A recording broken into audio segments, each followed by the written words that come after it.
ආයිබෝවන් කාලීන ප්‍රවෘත්ති වාර්තාකරණයේ ප්‍රමුඛයා සැමට කලින් සත්‍ය හරියටම කියන සියත මධ්‍යහන ප්‍රවෘත්ති විකාශයයි මේ මම තරණි මේකලා යටිගම්මන අවධානය පුවත් සිරස්තල වෙත. ඇමරිකානු ඩොලර් බිලියනයක ණය ඊයේ ගෙවූ බව කැබිනට් ප්‍රකාශක කියයි. දැන් සියලු බැංකු සාමාන්‍ය කටයුතු වලට සූදානම්. ගුරුවැටුප් විෂමතා පිළිබඳ විශේෂ සාකච්ඡාවක් දැන් අගමැති කාර්යාලයේදී. ගුරුවැටුප් විෂමතා ලබන අයවැයෙන් ඉවතට. ඉදිරි අයවැය ලේඛනය තුලදී අදාළ විෂමතාවයන් ඉවත් කිරීම සඳහා පළවෙනි පියවර ගැනීමට කරු මුදල් අමාත්‍යතුමාත් එකඟතාවය පළ කොට තිබෙනවා. ඉශාලිනීගේ දේහය ගොඩ ගැනීමට සූදානම්. මව ඇතුළු පිරිසක් සාධාරණයේ ඉල්ලා සොහොන ළඟ උද්ඝෝෂණයක. අලුත් පොලිස් අංකයක් සමග බාල වයස්කාර මෙහෙකාරියන් සොයා මෙහෙයුමක්. කොවිඩ් ආසාදිතයින්ගේ බරපතල ඉහළ යාමක්. ඔක්සිජන් අවශ්‍ය රෝගීන් ගණන ඉහළ යයි. කාබනික පොහොර සඳහා තවත් රටවල් පෙළඹෙනු ඇතැයි ජනපති කියයි. කෝටි 3.5ක අල්ලස් නඩුවෙන් නිශ්ශංක සේනාධිපති ඇතුළු පිරිස නිදහස්. ප්‍රථමයෙන් දේශීය පුවත් කිසිදු ගැටලුවක් නැතුව ඇමරිකානු ඩොලර් බිලියන 1ක ණය ඊයේ පිය වූ බව කැබිනට් ප්‍රකාශක අමාත්‍ය කෙහෙලිය රමුක්වැල්ල මහතා පවසනවා. මේ අතර ගුරු විදුහල්පති වැටුප් විෂමතාවයට ලබන අයවැයේදී ප්‍රමුඛතාවයේදී විසඳන බව කැබිනට් තීරණ දැනුම් දීමේ මාධ්‍ය හමුවට එක් වූ සම කැබිනට් ප්‍රකාශක අමාත්‍ය රමේෂ් පතරණ මහතා ප්‍රකාශ කළා. අපේ සංචිතයන් කඩා වැටුණාය. ඒකටවත් කියන්න ඕනේ මේ වර්තමාන රජයයි කිසිම දෙයක්. නමුත් මේ කොවිඩ් වසංගතයත් එක්ක මුළු ලෝකෙම හඬා වැළපෙන සහ ආර්ථික කඩාවැටීමක් තියෙන මොහොතක අපි අපේ වේචනයන් ඉතාමත්ම සාධාරණ ලෙස බාර අරන් අපි අපේ කැෂ් ෆ්ලෝ එක එහෙම නැත්නම් මූල්‍යමය හැසිරීම තාමත්ම දක්ෂ ලෙස කරපු එකට අදිම සාක්ෂියක් තමයි ඊයේ දවසේ අපිට ගෙවන්න තිබ්බ බිලියනය අපිට කිසිම පීඩනයක් නැතුව අපිට ගෙවා ගන්නට හැකියාවක් ලැබුණා. හෙට දවසේ ඉඳන් මුළු බැංකු පද්ධතියම ණයවර ලිපි ඉදිරිපත් කිරීම භාණ්ඩ ගෙන්වීම ඒ ගැන කිසිම බාධාවකින් තොරව ඉදිරියට යන්නට පුළුවන් වාතාවරණයක් අපි හදලා තියෙනවා. ඒ වගේම ලබන ජනවාරි අපිට තියෙන මිලියන 500ක් ගෙවන්න. ජූලි මාසෙ වෙනකොට බිලියනයක් මහින්ද රාජපක්ෂ මැතිතුමාගේ 2005 සිට 2015 කාලය තිබුණා. එකම අවස්ථාවකත් අපේ ඩිෆෝල්ට් එකක් තිබ්බේ නැහැ. ගෙවන්න තිබ්බ සියලුම අවස්ථාවලදී අපි ගෙවන්න පුළුවන්. ඒ කාලයේත් ඔය විවේචනයන් ඔය ආකාරයෙන් මෙල්ල වුණා. ඊට වඩා දරුණු ලෙස පහුගිය කාලයේදී වෙනුවෙන් විවේචනයන් එල්ල වුණා. අපි බොහොම සතුටු වෙනවා. ඒ විවේචනයන් අභිබවා ඒ විවේචනයන් වලට සැබවින්ම ප්‍රායෝගික පිළිතුරක් දෙන්න අපිට හැකියාව ලැබීම සම්බන්ධව මේ තියෙන ආර්ථික කඩාවැටීම මේක ඇත්ත. ආර්ථිකයේ යම් පසුබෑමක් තියෙනවා. ඊට අමතරව ඊයේ කැබිනට් මණ්ඩලයේදී දීර්ඝ ලෙස අධිකරු ජනාධිපතිතුමාත් අගමැතිතුමාත් කැබිනට් මණ්ඩලයත් ශ්‍රී ලංකාවේ දැනට ගුරු විදුහල්පතිවරුන් විසින් ක්‍රියාත්මක කරනු ලබන වැඩ වර්ජනය පිළිබඳව සාකච්ඡා කළා. එහිදී රජයේ ප්‍රතිපත්තියක් හැටියට ගුරුවරුන්ට සහ විදුහල්පතිවරුන්ට බලපාන වැටුප් විෂමතාවයන් ඉවත් කිරීම සඳහා අවශ්‍යතාවය හඳුනාගෙන තිබෙනවා. ඒ සඳහා ප්‍රතිපත්තියක් සකස් කළ යුතු බවත් පිළි අරගෙන තිබෙනවා. කවර ආකාරයේ වැටුප් පරිමාණයන් සකස් කළ යුතුද කියන කාරණය තීරණය කිරීමට යෝජිතව තිබෙනවා. දැනට රටේ තිබෙන මූල්‍ය තත්ත්වය සමග එම අදාළ වෙනස්කම් කිරීමට අවශ්‍ය මූල්‍ය ශක්තිය මේ වතාවේදී දැනට ක්ෂණිකව රජයට හැකියාවක් නැහැ. ඒ නිසා ඒක රටේ තත්ත්වය පිළිබඳව සෑම කෙනෙක්ම හොඳින් වටහාගෙන තිබෙනවා. ඉදිරි අයවැය ලේඛනය තුලදී අදාළ විෂමතාවයන් ඉවත් කිරීම සඳහා පළවෙනි පියවර ගැනීමට කරු මුදල් අමාත්‍යතුමාත් එකඟතාවය පළ කොට තිබෙනවා. ඒ සඳහා සාකච්ඡා පැවැත්වුණා. ඒ නිසා අපි මේ රටේ ගුරු මෑණිවරුන් පියවරුන්ගෙන් ඉතාම කරුණාවෙන් සහ ගෞරවයෙන් ඉල්ලා සිටිනවා. දැනට ඔබ ක්‍රියාත්මක කරන වෘත්තීය සමිති ක්‍රියාමාර්ගය අතහැර නැවත මේ දරුවන්ට ඉගැන්වීමේ ක්‍රියාවලට යොමු වන්නට ගුරු වැටුප් විෂමතාවය සම්බන්ධයෙන් සාකච්ඡාවක් මීට පැයකට පමණ පෙර අග්‍රාමාත්‍ය කාර්යාලයේදී ආරම්භ වුණා. අග්‍රාමාත්‍ය මහින්ද රාජපක්ෂ මහතාගේ ප්‍රධානත්වයෙන් ගුරු වෘත්තීය සමිති නායකයින් සමගයි මෙම සාකච්ඡාව පැවැත්වෙන්නේ.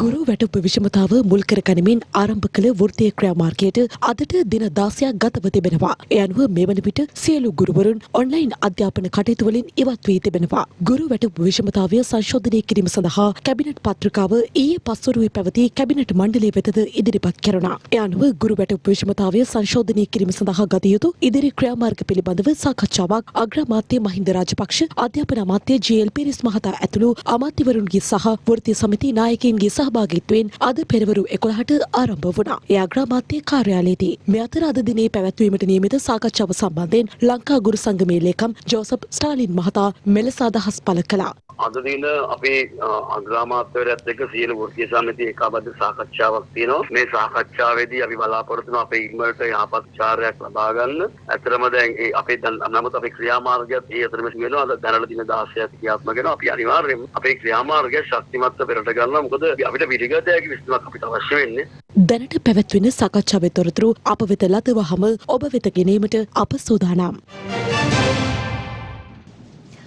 අධිකරණ නියෝගයකට අනුව ඉශාලිනීගේ දේහය ගොඩ ගැනීමට මේ වන විට සියලු කටයුතු සූදානම් වෙතැයි අප හැටන් වාර්තාකරු සඳහන් කරනවා. දේහය ගොඩගෙන නව මරණ පරීක්ෂණයක් පවත්වන ලෙස කොළඹ මහේස්ත්‍රාත් අධිකරණය ඊයේ නියෝග කළා. මේ අතර බස්නාහිර පළාතේ බාල වයස්කාර දරුවන් මෙහෙකාර සේවයේ යොදවන ස්ථාන සොයා විශේෂ පොලිස් මෙහෙයුමක් ක්‍රියාත්මක වෙනවා. තොරතුරු ලබා දීම සඳහා පොලිසිය 0112 433 333 අංකය හඳුන්වා දී තිබෙනවා. රිෂාඩ් බදුදීන්ගේ නිවසේ මෙහෙකාර සේවයේ නිරතව සිටියදී පිලිසිය මියගිය ඉශාලිනී දැරියගේ දේහය අද දිනේ ගොඩ ගැනීමට නියමිතයි. දේහය සම්බන්ධයෙන් ජ්‍යෙෂ්ඨ අධිකරණ වෛද්‍ය නිලධාරීන්ගෙන් සමන්විත මණ්ඩලයක් මගින් නව පශ්චාත් මරණ පරීක්ෂණයක් පවත්වා වාර්තාවක් ඉදිරිපත් කරන ලෙස ඊයේ දින කොළඹ අතිරේක මහේස්ත්‍රාත් රජින්ද්‍රා ජයසූරිය මහත්මිය විසින් නියෝගයක් නිකුත් කරනු ලැබුවා. ඒ අනුව අද දැරියගේ දේහය ගොඩ ගැනීම සඳහා වූ අධිකරණමය කටයුතු සඳහා අවසර ගැනීමට අවශ්‍ය කටයුතු මෙවන විට සිදු වෙමින් පවතින අතර දැරියගේ දේහය භූමිදාන කරන ස්ථානීය වෙත විශේෂ පොලිස් ආරක්ෂාවක්ද යොදවා තිබෙනවා.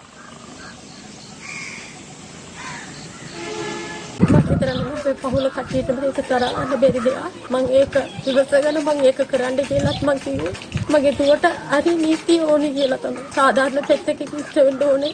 මොනවද වෙලා තියෙන්නේ කියලා හරියට දැනගන්න ඕනේ කියලා. හරි වර්ගයෙන් ඒගොල්ලන්ගේ වැඩ කටයුතු කරගෙන යන්න හරි දේ ලැබෙයි කියලා මම හිතනවා. මේ අතර මියගිය ඉශාලිනී දැරියගේ සිද්ධිය සම්බන්ධයෙන් පොලිසිය විසින් අත්අඩංගුවටගත් සැකකරුවන්ට උපරිම දඬුවම් ලබා දෙන ලෙස ඉල්ලා ඩයගම ප්‍රදේශයේ වතුකම්කරුවන් පිරිසක්ද මෙලෙස උද්ඝෝෂණයේ නිරත වුණා.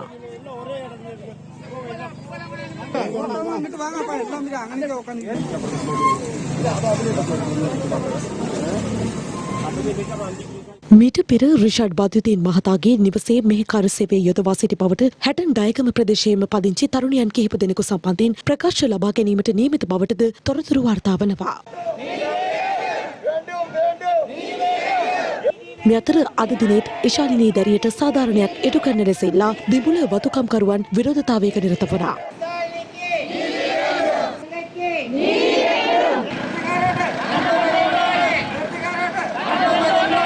අද මේ නිසාලින්ට ඇතිදී අනිත් ළමයිට ඉඩ ඇති වෙනවා. අනිවාර්යෙන් මෙයාට දඬුවම දියම යුතුයි. එල්ලුම් ගාට යවම යුතුයි. ඒ කිසාලට වෙච්ච දේ අනිත් ළමයිටත් මේ වෙන්න ඉඩ දෙන්න එපා කියලා ආණ්ඩුවේ අපි කරුණාකරන ඉල්ලා සිටිනවා. අනිවාර්යයෙන්ම මේ ජනාධිපතිතුමා අපිට මේ නීතිය දෙන්න ඕනේ කියලා ඉල්ලනවා අපි. බස්නාහිර පළාතේ බාල වයස්කාර දරුවන් මෙහෙකාර සේවයේ යොදවන ස්ථාන සොයා අද දිනේ විශේෂ පොලිස් මෙහෙයුමක්ද ක්‍රියාත්මක කර තිබෙනවා. අද දින සිට කොළඹ නගරයේ තදාසන්න ප්‍රදේශවලත් බස්නාහිර පළාත් තුලත් අඛණ්ඩ මෙහෙයුමක් ප්‍රජා පොලිස් නිලධාරීන් සහ ළමහා කාන්තා කාර්යාංශවල නිලධාරීන් එක්ව ක්‍රියාත්මක කිරීමට බලාපොරොත්තු වෙනවා. වයස අවුරුදු 16ට වඩා අඩු දරුවන් මෙහෙකාර සේවයේ යොදවන තැනැත්තන් එවැනි දරුවන් ළඟ තබා ගන්නා නිවෙස්වල හාම්පුතුන් එවැනි දරුවන් තැරැව්කරණයට ලක් කළ වෙළඳාම සිදු කළ පුද්ගලයන් ඊට ආධාර අනුබල දුන් පුද්ගලයන්ට එරෙහිව දැඩි නීතිමය ක්‍රියාමාර්ග ගැනීමට බලාපොරොත්තු වෙනවා. දැනට අපිට වාර්තා වී ඇති ආකාරයට සහ පසුගිය දින කිහිපය තුළ බුද්ධි නිලධාරීන් ලබාගත් තොරතුරු අනුව ලංකාවේ මධ්‍යම කඳුකර ප්‍රදේශයෙන් වතුකරයෙන් වැඩිපුර ළමුන් සංඛ්‍යාවක් මේ ආකාරයට විවිධ ප්‍රදේශවලට මෙහෙකාර සේවය සඳහා රැගෙන විත් ඇති බවට වාර්තා වෙනවා. ළමා මෙහෙකාර සේවය පිළිබඳව කොළඹ නගරය හෝ තදාසන්න ප්‍රදේශයක තොරතුරක් තිබේ නම් ඒ සම්බන්ධයෙන් 0112 දුරකථන අංකයට දැනුම් දෙන ලෙස ඉල්ලා සිටිනවා. ළමයින් මෙහෙකාර සේවයට අමතරව ළමයින් යොදාගෙන සිඟමනයේ යෙදීම මගින් ළමයින් ක්‍රූරත්වයට භාජනය කිරීම මේ සම්බන්ධයෙන් රථවාහන පොලිස් නිලධාරීන් යොදවා විශේෂ වැඩපිළිවෙලක් ක්‍රියාත්මක කිරීමට බලාපොරොත්තු වෙනවා. රට පුරා ග්‍රාමීය මට්ටමින් කොවිඩ් ආසාදිතයින්ගේ බරපතල ඉහළ යාමක් දක්නට ලැබෙන බව මහජන සෞඛ්‍ය පරීක්ෂකවරුන්ගේ සංගමයේ සභාපති උපුල් රෝහණ මහතා ප්‍රකාශ කරනවා. තත්ත්වය බරපතල බවයි ඔහු අවධාරණය කරන්නේ. මේ අතර සයිනෝෆාම් එන්නත් ලක්ෂ 16ක් අද ශ්‍රී ලංකාවට ලැබුණා. කොවිඩ් මර්ධන ප්‍රතිශක්තිකරණ එන්නත් කරන වැඩසටහන යටතේ ආරම්භ වූ මෙරට එන්නත් ලබා දීමේ වැඩසටහන දිවයිනේ දිස්ත්‍රික්කවල තවදුරටත් ක්‍රියාත්මක වෙනවා. එම වැඩසටහන යටතේ ඊයේ දිනේ මෙරට පුද්ගලයන් 4,37,878 දිනකට කොවිඩ් මර්ධන එන්නත ලබා දී ඇති බවයි වසංගත රෝග විද්‍යායකගේ ප්‍රකාශ කළේ. එය මෙතෙක් දිනකදී මෙරටින් ලබා දුන් වැඩිම එන්නත් සංඛ්‍යාව ලෙසයි සැලකෙන්නේ. චීනය විසින් පරිත්‍යාග කළ තවත් සයිනෝෆාම් එන්නත් මාත්‍රා ලක්ෂ 16 තොගේ පළමු කොටස රැගත් ගුවන් යානය අද උදෑසන දිවයින පැමිණියා. චීනයේ බේජිං නුවර සිට පැමිණි ශ්‍රී ලංකන් ගුවන් සේවයට අයත් UL 865 දරන විශේෂ භාණ්ඩ ප්‍රවාහන ගුවන් යානය මගින් අද උදෑසන මෙම එන්නත් තොගය මෙරටට රැගෙන එනු ලැබුවා.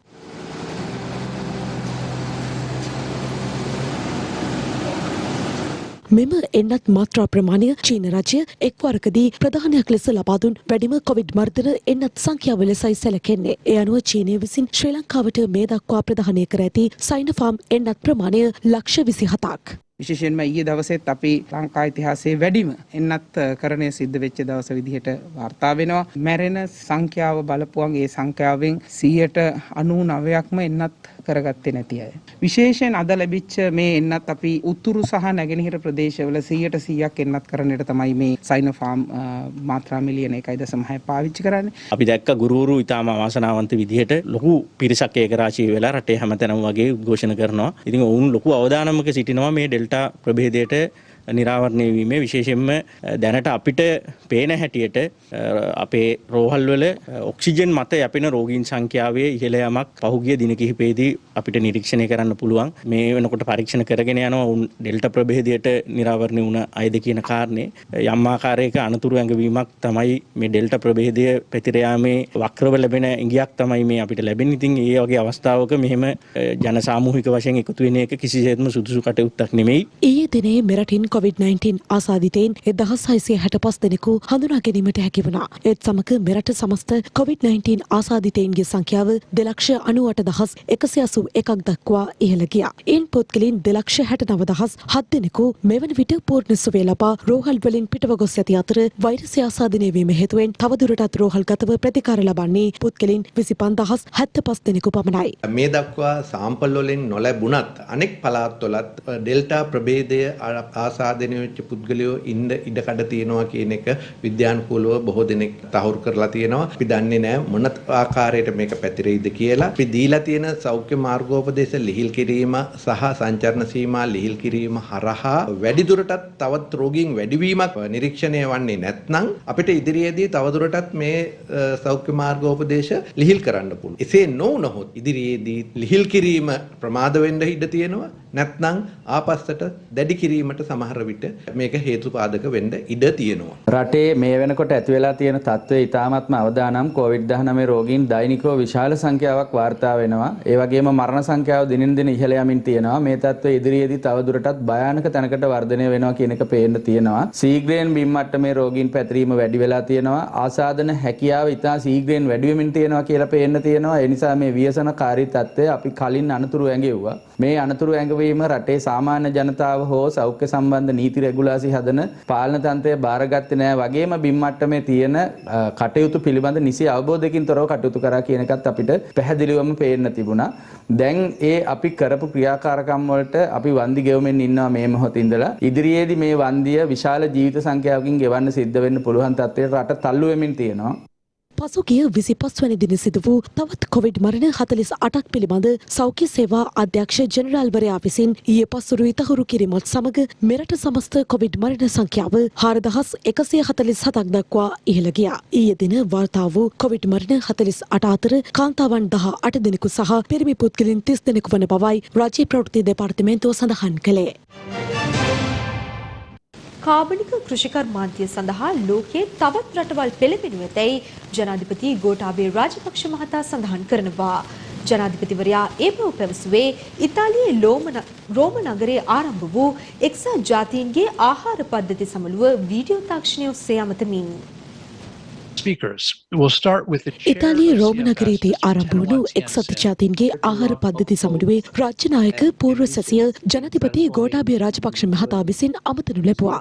එම සාකච්ඡාවට එක්වෙමින් අනාගත පරපුරේ ආහාර සුරක්ෂිතතාවය සහ පොහොර සහතික කිරීම උදෙසා කාබනික කෘෂි කර්මාන්තයක් සඳහා වූ ශ්‍රී ලංකාවේ ප්‍රවේශයට තවත් රටවල් පෙළඹෙනු ඇතැයි තමා අපේක්ෂා කරන බවයි ජනාධිපති ගෝඨාභය රාජපක්ෂ මහතා ප්‍රකාශ කළේ. එක්සත් ජාතීන්ගේ මහලේකම් ඇන්ටෝනියෝ ගුටෙරස් මහතාගේ මූලිකත්වයෙන් තෙදිනක් පුරා පැවැත්වෙන සමුළුවට රටවල් රැසක නායකයෝ සහභාගී වී තිබුණා. 2030 වන විට අපේක්ෂිත තිරසර සංවර්ධන ඉලක්කය වෙත පිවිසීමේදී ආහාර පද්ධතිවල ඇති බලපෑම සමුළුව මගින් සාකච්ඡාවට ලක් කෙරුණා. තරුණ පිරිස්, ගොවීන්, ආදිවාසීන්, සිවිල් සමාජ ක්‍රියාකාරකයන්, ශ්‍රේෂ්ඨ ගණනාවක නියෝජිතයන් නව ප්‍රවේශයක් සහිතව සමුළුවට එක් වුණා. ආහාර සඳහා ඇති අයිතිය මූලික මිනිස් අයිතියක්. තම ජනතාව සඳහා මෙම අයිතිය ආරක්ෂා කිරීම වෙනුවෙන් රජයක් තනිව ක්‍රියා කළද ගෝලීය ආහාර පද්ධතියේ පවතින සංකීර්ණතා පිළිබඳව පුළුල්ව අවබෝධ කරගත යුතු බවයි ජනාධිපතිවරයා මෙහිදී සඳහන් කළේ. Food security and nutrition for our future generations. Thank you. නිදහස් අධ්‍යාපනයට හානි සිදු කරන කිසිදු තීරණයකට කුමන හෝ සහයක් දක්වන්නේ නැති බව විපක්ෂ නායක සජිත් ප්‍රේමදාස මහතා පවසනවා. ඒ සමගි ජනබලවේග මන්ත්‍රී කණ්ඩායම සමග පැවති හමුවකට එක් වෙමින් රජය ඉදිරිපත් කර තිබෙන මේ අලුත් කොතලාවල පනත හරහා නිදහස් අධ්‍යාපනයට එල්ල වෙන මරු පහර පරාජය කරන්නටත් අපි ඒකමතිකව තීන්දුව කරා පමණක් නෙවෙයි කටවචනයට සීමා නොකොට ප්‍රායෝගිකව මේ පනත පරාජය කිරීමේ ගමන ක්‍රියාත්මක කරන්නට සමග ජන බලවේගයක් අනුබද්ධිත බුද්ධි මණ්ඩපයක් ඒකමතික තීන්දුවක් ගත්තයි කියන එක මම ප්‍රකාශ කරා. ඒ වගේම අපිට දැනගන්න ලැබී තිබෙනවා නිදහස් අධ්‍යාපනයට මරු පහරක් එල්ල වෙන තවත් ප්‍රතිපාදන ගණනාවක් ගෙනෙන්නට වර්තමාන රජය කටයුතු කරනවා කියලා. ඒසේ සිදු වුවහොත් එය පරාජය කරන්නටත් අපි නොපැකිලිව ඉදිරිපත් වෙනවා පමණක් නොව එය පරාජය කොට විශේෂයෙන්ම මේ රටේ නිදහස් අධ්‍යාපනය ආරක්ෂා කර ගනිමින් සමගි ජන බලවේග රජයක් තුල සුබසාධන සංස්කෘතියක් තුල සුබසාධන රාජ්‍යයක් තුළ තිබිය යුතු නිදහස් අධ්‍යාපනය ශක්තිමත්ව ඉදිරියට ප්‍රවර්ධනය කිරීම සඳහා අපි නිර්මාණාත්මක නව අදහස් තුළින් සැබෑ ලෙසින්ම මහ පොළොවේ ශක්තිමත් කරන්නට අපි කටයුතු කරනවා. රුපියල් කෝටි 3.5ක් අල්ලස් වශයෙන් ලබා දීම පිළිබඳ චෝදනාවෙන් ඇවන්ගඩ් සමාගමේ සභාපති නිශ්ශංක යාපා සේනාධිපති කොළඹ මහා අධිකරණයෙන් අද නිදහස් කළා. අල්ලස් ලබාගත් බවට චෝදනා එල්ල වී තිබූ විශ්‍රාමික යුද හමුදා මේජර් ජෙනරල් පාලිත ප්‍රනාන්දු මහතාද අද නිදහස් කළා. රුපියල් ලක්ෂ 355ක මුදලක් අල්ලස් වශයෙන් ලබා දීම සහ ලබා ගැනීම සම්බන්ධයෙන් චෝදනා එල්ල වී සිටි ඇවන්ගඩ් සමාගමේ සභාපති නිශ්ශංක යාපා සේනාධිපති සහ විශ්‍රාමික යුද හමුදා මේජර් ජෙනරල් පාලිත ප්‍රනාන්දු යන මහත්වරු නිදහස් කරන ලෙස කොළඹ මහාධිකරණය අද නියම කළා. මෙම නඩුව අද කොළඹ මහාධිකරණ විනිසුරු අමල් රණරාජා මහතා ඉදිරියේ කැඳවනු ලැබුවා. එම අවස්ථාවේදී විත්තිකරුවන් වෙනුවෙන් පෙනී සිටි නීතිඥ අජිත් පතිරණ මහතා අධිකරණය හමුවේ කරුණු දක්වමින් මෙම නඩුව ගොනු කිරීමේදී ඊට අදාළ අල්ලස් කොමිසමේ කොමසාරිස්වරු තුන්දෙනාගේ ලිඛිත විධානය අධිකරණයට ඉදිරිපත් කර නොමැති හේයින් එය පවරා පවත්වාගෙන යාමට නොහැකි බවට විත්තිකරුවන් වෙනුවෙන් මීට පෙර මූලික විරෝධතාවක් මතු කළද එම මූලික විරෝධතාව මහාධිකරණ විනිසුරුවරිය විසින් ප්‍රතික්ෂේප කළ බව පැවසුවා. ඉන්පසුව එම තීරණයට එරෙහිව තම සේවාදායකින් අභ්‍යර්ථනාධිකරණය හමුවේ ප්‍රතිශෝධන පෙත්සමක් ඉදිරිපත් කළ බවත් එම ප්‍රතිශෝධන පෙත්සම ඉකුත් 15 වනදා කැඳවනු ලැබූ අවස්ථාවේදී අල්ලස් කොමිසම විසින් මෙම නඩුව ඉල්ලා අස්කර ගන්නා බව දැනුම් දුන් බව නීතිඥවරයා අධිකරණයට සඳහන් කළා. එම කොන්දේසියට යටත්ව තම සේවාදායකයා අභ්‍යර්ථනාධිකරණය හමුවේ පැවති ප්‍රතිශෝධන පෙත්සම ඉල්ලා අස්කරගත් බවයි නීතිඥ අජිත් පතිරණ මහතා සඳහන් කළේ. මෙහිදී අල්ලස් කොමිසම වෙනුවෙන් පෙනී සිටි එහි සහකාර අධ්‍යක්ෂ ජෙනරාල් තුෂාරි ජයරත්න මහත්මිය අධිකරණය හමුවේ කරුණු දක්වමින් මෙම විත්තිකරුවන්ට නැවත නඩු පැවරීමේ අයිතිය රඳවා ගනිමින් මෙම අධිචෝදනා පත්‍රය ඉල්ලා අස්කර ගන්නා ලෙස අල්ලස් කොමිසමෙන් තමන්ට උපදෙස් ලැබේ ඇතැයි සඳහන් කළා. මහාධිකරණ විනිසුරුවරයා ඒ අනුව විත්තිකරුවන් දෙදෙනා නිදහස් කිරීමටද නියම කළා. දැන් සියත පිටිය ඉන්දු ශ්‍රී ලංකා දෙවන 2020 තරගය අද රාත්‍රී 8ට ආරම්භ වීමට නියමිතයි. තරගයේ සජීව විකාශය අද රාත්‍රී 7 සිට සියත ටීවී ඔස්සේ ඔබට නැරඹිය හැකියි.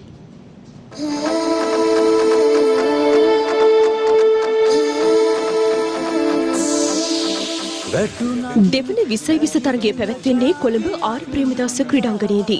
රාත්‍රී 8ට තරගය ආරම්භ වීමට නියමිතයි. එහි සජීව විකාශය රාත්‍රී 7 සිට සියත TV ඔස්සේ ඔබට නැරඹිය හැකි. 2020 තරග තුනක් මෙම තරගාවලියට ඇතුළත්. එහි පළමු තරගය ජයගත්තේ ඉන්දියාවයි. ඒ අනුව තරග 1-0ක් ලෙස ඉන්දියාව පෙරමුණේ පසුවනවා. ICC ශ්‍රේණිගත කිරීම වලට අනුව ශ්‍රී ලංකා තුන්නිරියව් ක්‍රීඩක වනිදු හසරංග පන්දු යවන්නන් අතර පසුවන්නේ තෙවන ස්ථානයේ. මීට පෙර ඔහු පස්වන ස්ථානයේ පසුවූ අතර පෙර තරගවල දැක් වූ දස්කම් හමුවේ ඔහු ඉදිරියට පැමිණ තිබෙනවා. එමෙන්ම ICC 2020 කණ්ඩායම් ශ්‍රේණිගත කිරීමෙහි ශ්‍රී ලංකාව 9 වන ස්ථානයේ රැඳී සිටිනවා. ඉන්දියාව පසුවන්නේ දෙවන ස්ථානයේ.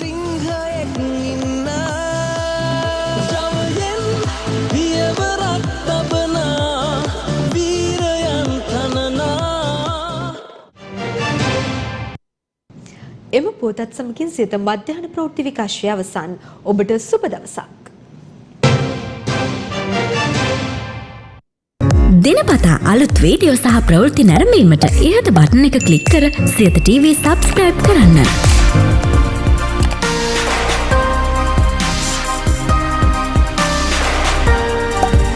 අලුත් වීඩියෝ ගැන මුලින්ම දැනගන්න මෙම සීනුව ක්ලික් කරන්න.